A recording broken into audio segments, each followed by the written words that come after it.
Hi, this is Tim Nelson, Certified Reverse Mortgage Professional at VIP Mortgage. As part of my ongoing client education seminars, I've got Ted Meyer here from the Coventry Financial Group in Scottsdale. Welcome, Ted. Thank you. Thanks for having me.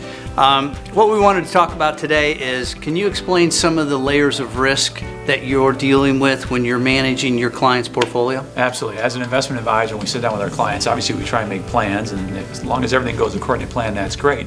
But there's always some inherent risk to every one of our plans. Things like taxes, if those go up. Another big one that we take into account is healthcare.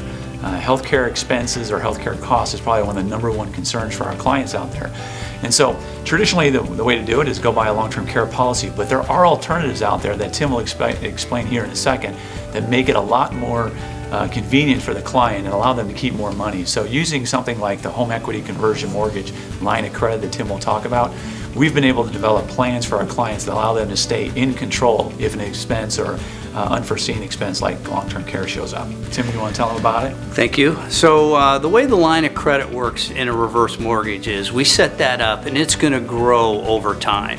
And for an example, if we have a borrower who's 62 years old and they have a $500,000 home that's free and clear, we're going to put a line of credit in place of approximately $250,000. That line of credit is going to grow over time. We're going to put it in place. We're not going to need to use it because they're 65 years old. They're going to be able to manage their expenses and their income and all of that. But the risk, as Ted was mentioning, is when all of a sudden you have these large ongoing expenses. So we put the line of credit in place today. Now when they turn 75 years old, that line of credit has grown from $250,000 up to over $600,000. So now at age 75, and now they start incurring some health care expenses and things like that, because now they're 75 or 80 years old.